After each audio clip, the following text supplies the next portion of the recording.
이번 시간은 16차시 성질이 다른 공기 덩어리에 대해서 배워보도록 하겠습니다. 먼저 기단의 개념을 알아보고요. 우리나라 주변에 있는 4개의 기단 비교해보고 전선의 개념과 종류, 특징에 대해서 알아보도록 하겠습니다. 땅 위에 공기가 있습니다.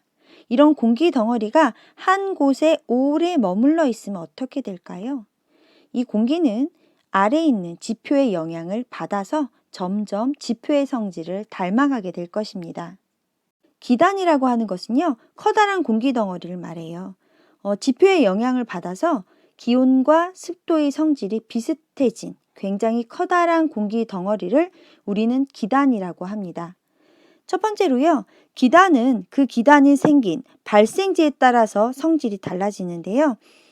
지구본을 봤을 때 적도를 중심으로 지금 적도 가까이에 있는 여기 저위도 부분 같은 경우는 기온이 높겠죠. 그에 비해서 극과 같은 지역은요, 기온이 낮게 될 겁니다. 그래서 고위도인지 저위도인지에 따라서 기단의 온도가 달라지고 대륙인지 해양인지에 따라서 기단의 성격이 습한지 건조한지가 결정이 됩니다. 정리해보면 고위도에서 생긴 기단은요, 기온이 낮아요. 적도에 가까운 저위도 부근에서 생긴 기단은 기온이 높습니다. 대륙에서 생긴 기단은 건조하고요. 해양에서 생긴 기단은 수증기를 공급받기 때문에 습한 성질을 갖습니다. 두 번째로 기단은요, 세력이 커지거나 작아지면서 주변 지역의 날씨에 영향을 줍니다. 기단은 발생지하고 성질이 다른 곳으로 이동할 수 있거든요. 그때 기온과 수증기량이 변해서 성질이 변해요. 예를 들면 차고 건조한 성질을 가지고 있는 기단이요, 따뜻한 바다 위를 통과하게 된다고 한다면 기온은 높아지고 수증기를 공급받기 때문에 습도는 높아지는 기단이 되는 겁니다. 다음은 우리 교과서 84쪽에 있는 해보기인데요. 기단의 위치와 성질 알아보기. 그림을 보시면 정 가운데 우리나라가 있고요. 우리나라를 중심으로 커다란 공기 덩어리가 4개가 보입니다. 기단의 이름은요, 보통 그 기단이 발생한 지역의 이름을 따서 붙여주고요. 하나씩 살펴보면요, 맨 위에 시베리아 기단이 있습니다.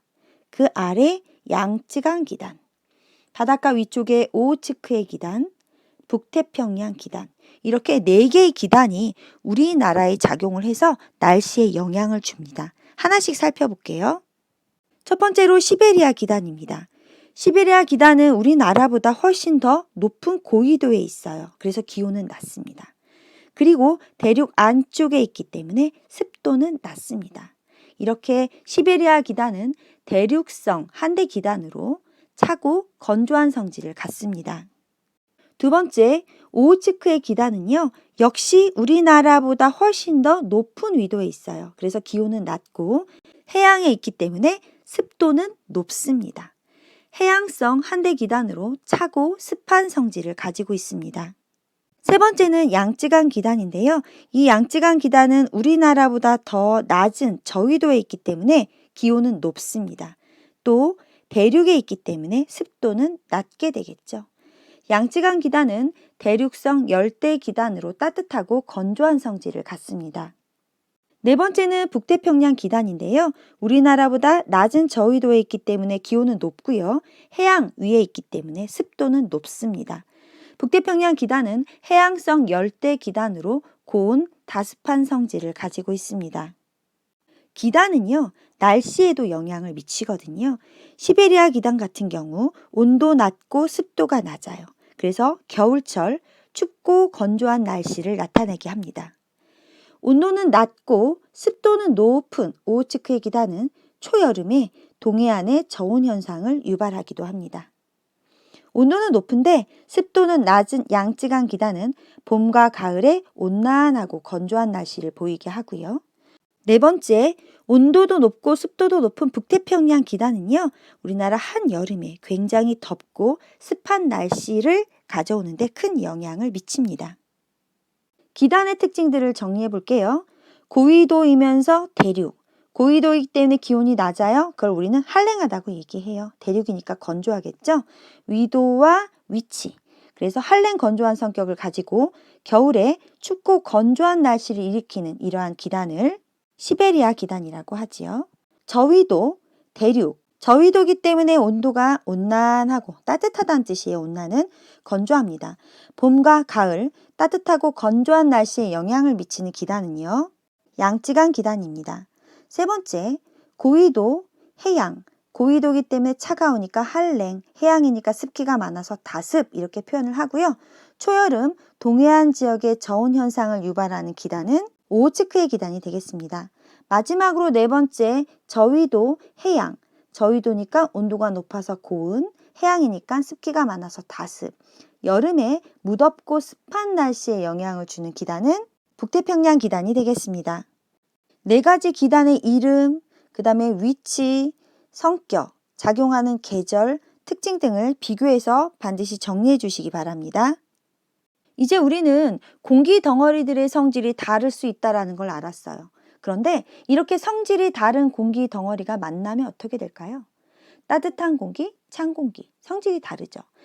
하지만 우리는 맨눈으로 차가운 공기와 더운 공기를 구분할 수는 없습니다. 그래서 찬 공기와 더운 공기가 만났을 때 일어나는 변화도 눈으로 쉽게 확인하기는 어렵겠죠.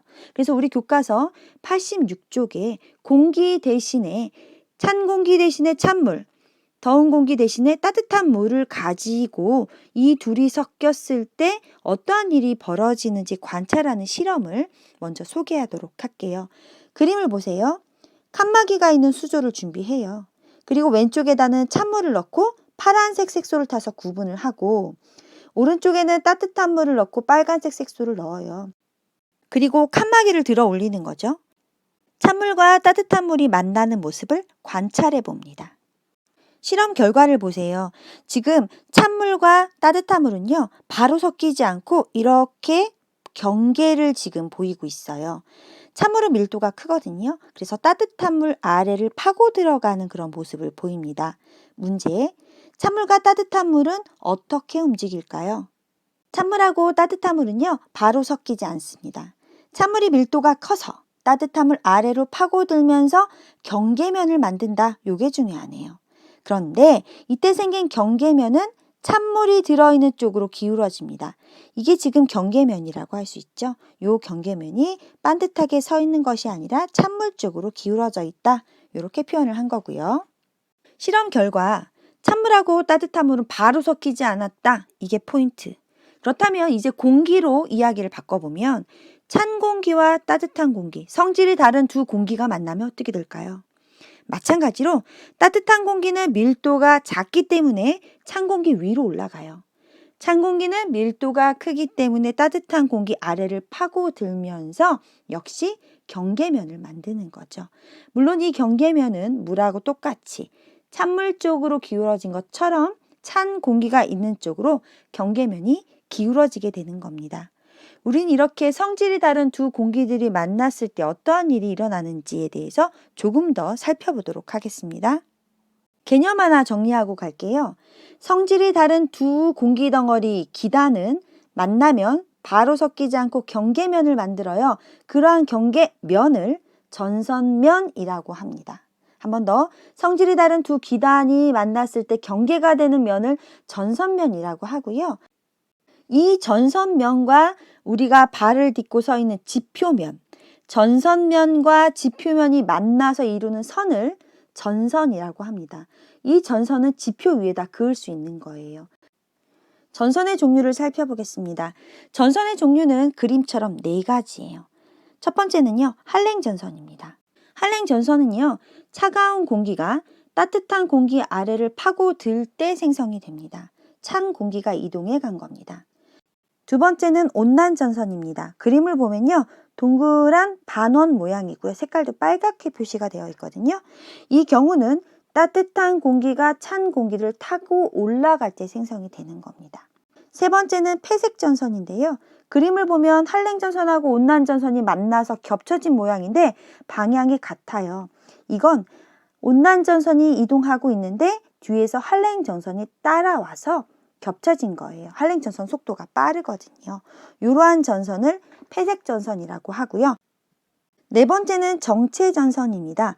정체전선 할 때 이 정체는 움직이지 않고 한 곳에 머물러 있다는 뜻이에요. 이유는 두 기단이 만났는데 세력이 비슷한 거예요. 그런데 하나는 위에서 내려오려고 하고 다른 하나는 아래에서 올라가려고 하는데 만나서 움직이지 않는 경우, 얘를 우리는 정체전선이라고 합니다. 한랭전선부터 하나씩 확인해 보도록 하겠습니다. 그림을 보세요. 왼쪽에 찬 공기가 있어요. 오른쪽에 따뜻한 공기가 있죠. 둘이 이동해 오는데 찬 공기가 속도가 빨라요. 따뜻한 공기를 파고드네요. 아래부터 파고들면서 찬 공기하고 따뜻한 공기가 만나는 경계가 되는 요 하늘색 판 보이나요? 휘어져 있죠. 요런 경계면을 만들게 되는 겁니다. 지금 바닥을 보아하니 파란색 삼각형 보이시나요? 네, 지표면에다가 이렇게 파란색 삼각형 기호를 표시해주면 아, 한랭전선이구나, 차가운 공기가 밀고 왔구나 라는 거 확인할 수가 있고요. 찬 공기하고 따뜻한 공기가 이루고 있는 이 경계가 되는 요 면 있잖아요. 이게 지표하고 봤을 때 이 경사 각도가 굉장히 급하다는 것을 확인할 수가 있습니다. 전서면의 기울기가 급하다. 그리고 이곳에 머물러 있었던 따뜻한 공기는 찬 공기가 급습을 한 거죠. 그래서 어쩔 수 없이 위로 붕 뜨면서 올라갈 수밖에 없는데 이때 공기가 올라가면서 구름이 만들어져요. 공기가 올라가는 상승 속도가 빠를 때 만들어지는 구름, 저근형 구름이라고 했잖아요. 그리고 이 구름에서 비가 내리는 형태, 강수 형태를 보면요. 이 전선, 파란색, 이 전선을 중심으로 뒤쪽으로, 이 경사면 뒤쪽으로 비가 내려요. 하지만 비가 내리는 지역은 구름이 차지하는 면적이 좁지요. 좁은 면적에 굉장히 많은 비가 한순간 쏟아지는 소나기성 비를 내리게 됩니다. 전선 자체가 찬 공기가 이동해서 밀고 오는 거기 때문에 찬 공기가 이동하는 속도는 빠릅니다. 그래서 전선의 이동 속도는 빠른 거고요. 지금 내가 요 경계가 되는 면에 서 있어요. 그럼 나는 지금 소나기를 맞고 있네요. 이 전선이 나를 통과해서 지나가면 나중에 찬 공기가 나를 지나가게 되겠죠. 비가 오고 찬 공기가 나를 통과하기 때문에 이 전선이 통과한 다음에는 기온이 낮아지게 되는 겁니다. 정리해 볼게요. 한랭전선은 찬 공기가 이동해 온 거거든요. 그래서 지표에 표시할 땐 이렇게 파란색 삼각형을 표시하고 찬 공기, 더운 공기가 만나는 전선면의 기울기는 급하고 구름은 위로 솟는 저근형 구름에 좁은 지역에 소나기성 비가 내립니다. 전선의 이동 속도는 빠르면서 전선이 다 통과한 다음에 찬 공기가 통과하기 때문에 전체적으로 기온이 낮아지게 되는 겁니다. 두 번째는 온난전선입니다. 온난전선의 이 온난은 따뜻하다는 뜻이거든요. 따뜻한 공기가 이동해 간 거예요. 찬 공기 쪽으로. 그런데 그림을 보세요. 따뜻한 공기가 밀려오는데 찬 공기는 밀도가 크기 때문에 잘 밀리지 않습니다. 근데 따뜻한 공기는 이동해 가야 되거든요. 어떻게? 찬 공기를 타고 오르면서 둘이 만나서 전선을 만드는 거죠. 그런데 이 둘이 만나는 경계가 되는 전선면의 기울기는 굉장히 완만하고요.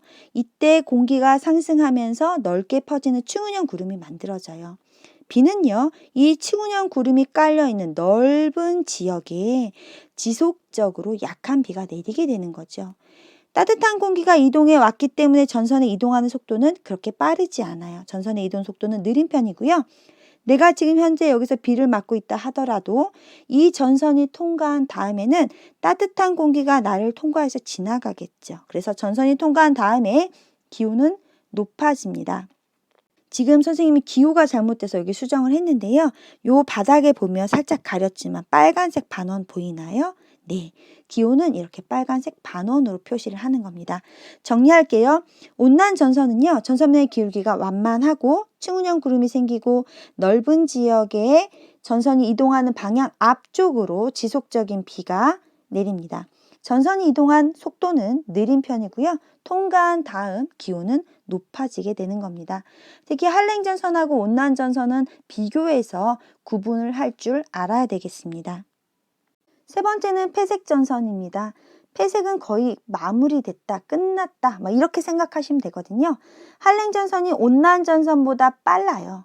지금 온난전선이 이렇게 이동하고 있었는데 그 뒤를 한랭전선이 따라온 거예요. 그런데 이동 속도의 차이가 있기 때문에 한랭전선이 온난전선을 따라잡은 겁니다. 그래서 방향이 합쳐진 거예요. 그래서 시간이 지나면서 두 전선이 겹쳐진 거다. 이렇게 정리하면 되겠습니다. 마지막 네 번째로는 정체전선이 있습니다. 이 정체전선은요, 여름에 장마질 때요. 그림 보세요. 우리나라 지도가 있고 요 아래 부분에 지금 구름이 굉장히 많이 끼어 있죠. 굉장히 날씨가 안 좋은 상태네요. 왼쪽 그림 보겠습니다. 우리나라를 중심으로 위쪽에, 북쪽에는요, 차가운 기단이 있고요. 우리나라 아래, 남쪽에는 따뜻한 기단이 있어요. 이거 북태평양 기단이거든요. 이 둘이 만나는 거예요. 그래서 오랫동안 머물면서 많은 비를 내려요. 만약에 두 기단 중에 하나의 세력이 약화된다면 더 힘이 센 쪽이 밀고 올라가거나 내려가는 일이 벌어질 텐데 힘의 크기가 거의 비슷하니까 움직이질 못하고 정체되어 있는 겁니다. 장마전선은요, 대표적인 정체전선의 예가 되겠습니다. 스스로 확인하기 1번입니다. 시베리아 기단은요, 고위도 지역의 대륙에서 만들어졌대요. 고위도라고 했으니까 기온은 어떨까요? 그렇죠. 기온은 낮습니다. 습도도 대륙이기 때문에 낮게 되겠죠. 자, 우리나라에 어떤 날씨에 가장 영향을 주냐라고 얘기했는데 시베리아는 굉장히 추운 겨울철 날씨에 영향을 줍니다. 2번입니다. 이 전선은요, 전선면의 기울기가 급하다라고 얘기했어요. 그럼 무슨 전선일까요? 그렇죠. 한랭전선이 되겠죠. 그리고 이런 한랭전선에서는 공기가 급격히 상승하면서 위로 솟는 그런 구름이 만들어지는데 그런 구름을 우리는 저군형 구름이라고 합니다. 3번입니다. 차가운 공기가 따뜻한 공기 쪽으로 이동했대요. 아, 찬 공기가 이동했네요. 이렇게 해서 만들어진 전선은 그렇죠. 한랭전선입니다.